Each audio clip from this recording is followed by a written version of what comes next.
العلم أشراف مطلوب وطالبه لله أكرام من يمشي على قدمه. العلم نور مبين يستضيء به أهل السعادات والجهال في الظلم. Remembers the ta'rif in Arabic like it was written on the board.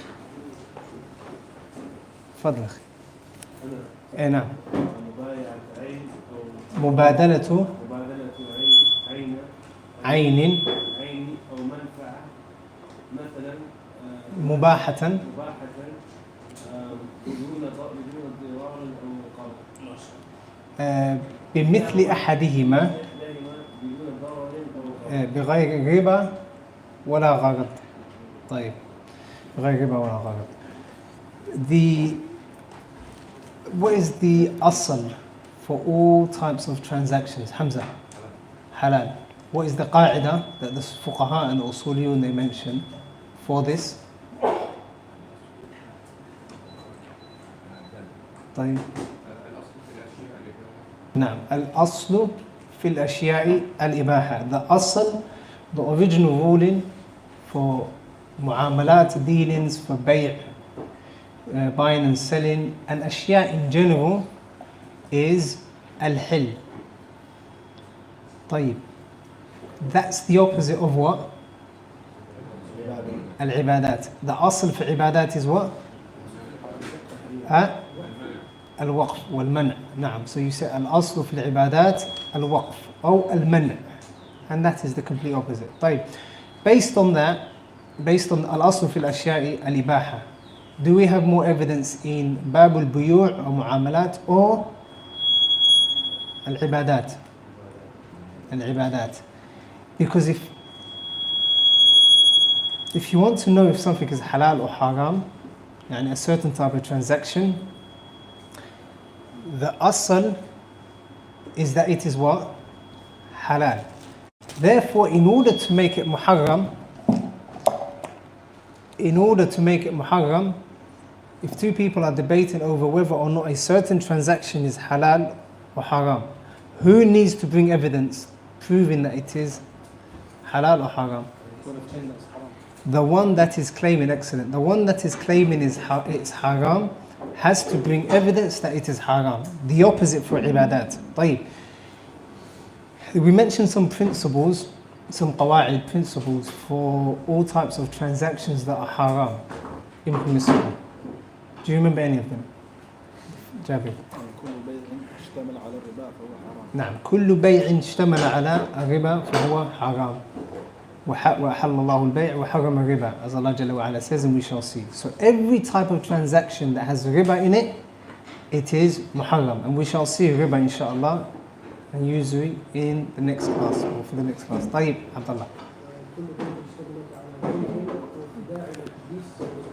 نعم. كل معاملة, every type of transaction or dealing that اشتمل على ظلم, oppression, or gharar, or ambiguity, or tadlis, or khida' is muharram. An example, Abdullah?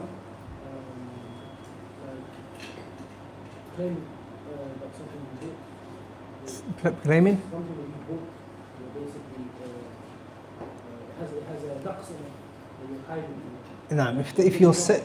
If you're selling an item that has a naqs, for example, you say to them, this is a brand new phone, lakin in reality it's a used phone, so that bay' is not permissible, طيب, or that bay' is impermissible.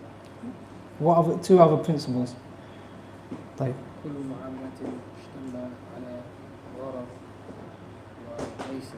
Now, every transaction that consists of ambiguity and gambling is muharram, and the simplest example is car insurance. So gharar is that which you do not know the end result of it, whether you're going to benefit from it or whether you're going to profit or whether you're going to lose out. And the last one, Hamza. نعم. نعم. نعم. Excellent. كل معاملة, every single معاملة that فيه ترك للواجب, that there is a leaving off of something which is wajib, or something which is, you're helping someone to do something which is muharram. You're helping someone to do something which is muharram. طيب. They are the principles. Then we talked about when you're selling an item or when you're selling things or buying and selling, things are of three types in terms of what you're selling and what you're not selling. طيب. Who remembers? النوع الأول الأشياء الحلال مثل ذوات الهندسية والكتب. طيب. Excellent. The first is things that are usually used for مباح. ما يستعمل في المباح دائما. ما يستعمل في المباح دائما. What is used for مباح. Things that are permissible. Food and so on. The second, Fahad. Secondly, items that are used for things that are always impermissible. Objects that are used for things that are impermissible, such as musical instruments, khamar, khinzir, and so on. طيب. And the third, that can be used for haram and halal. What is the ruling on that? Huh? What situation? لا. What is the ruling on that initially? Permissibility. الأصل في هذا, the أصل for that is permissibility. طيب. لكن okay. Oh. Say that again. نعم. طيب.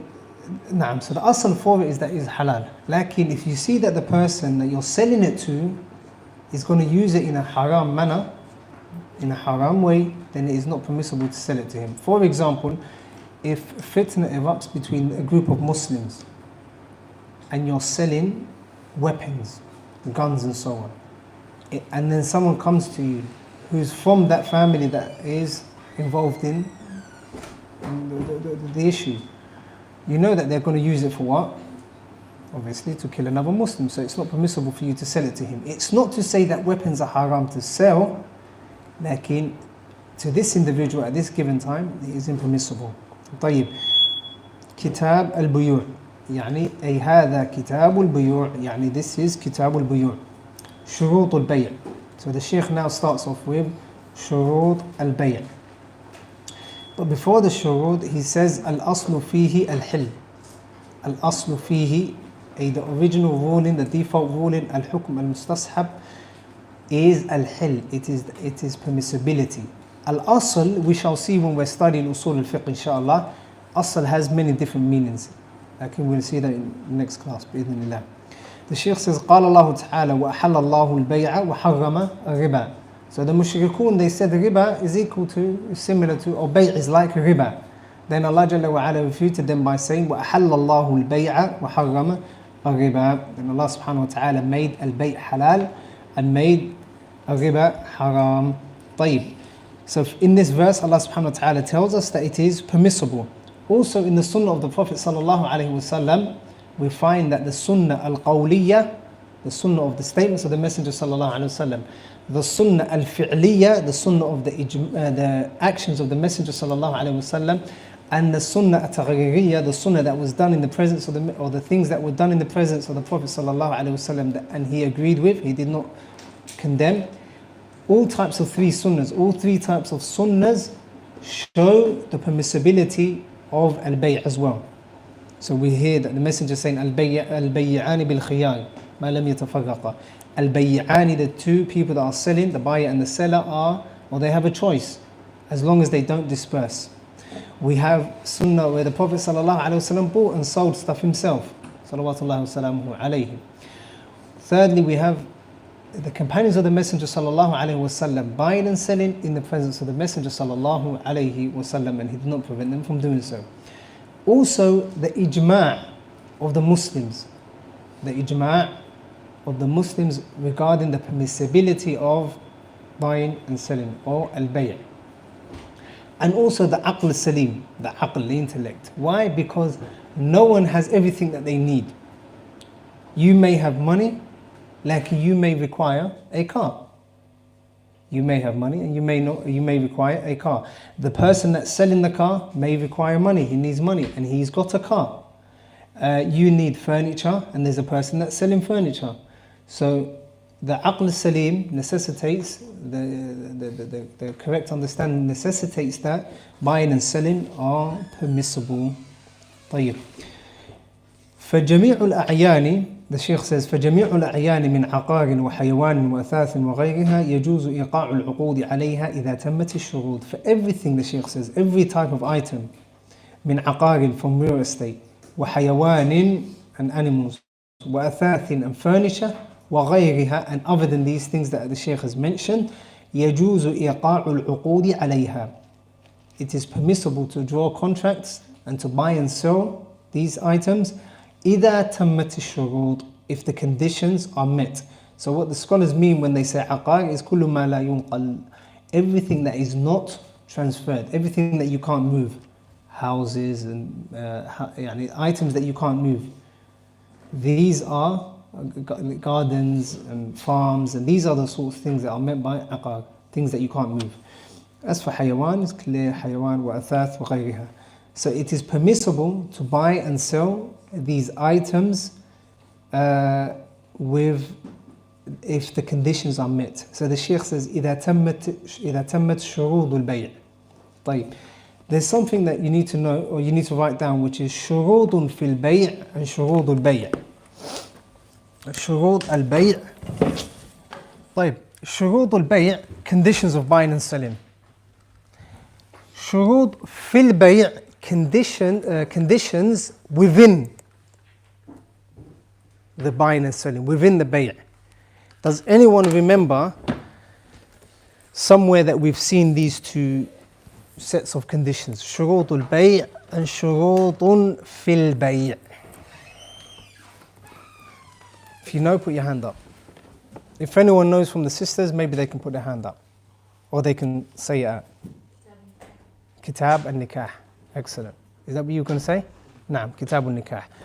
Shurut al-bay', which is the first one, are the conditions of the actual bay'. So for example, these conditions that the Shaykh is going to mention now, such as a person being pleased with the transaction, being okay with it, having a choice, and actually owning the item, and so on. These conditions that we shall see now, they're the top one, shurut al-bay'.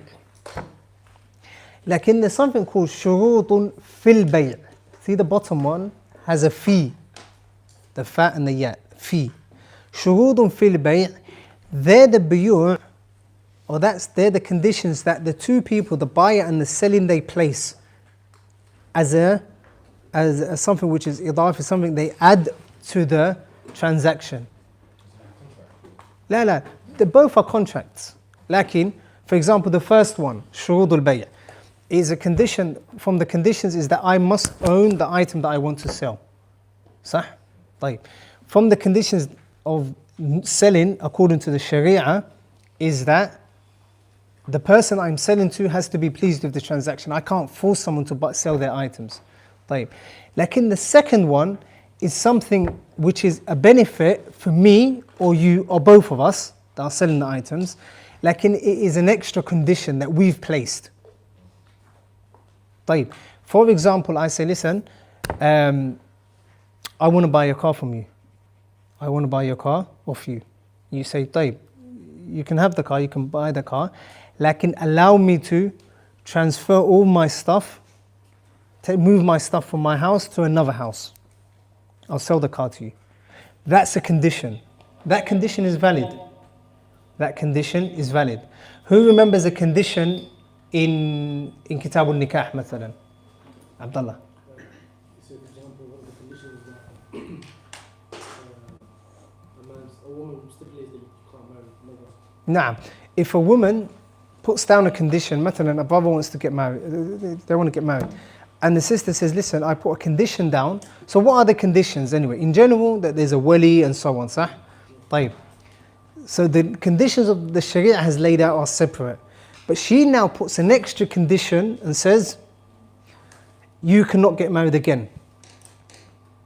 You cannot get married again. That's a condition that she has put there. That's permissible for her to do, as long as he agrees to it. So the shurutun fil bay' are outside of the contract. So there are a few differences. Write these differences down. Because The ones we're going to study now are the top ones. Like in the bottom ones, that's up to the two people that are buying and selling. Number one, that the shagd al-aqd min wad' al-shari'. The first one, shagd al-aqd, the conditions of the transaction are placed by the shari', by Allah subhanahu wa ta'ala and the Messenger sallallahu alayhi wa sallam. Like in these other conditions are placed by the person, the buyer and the seller.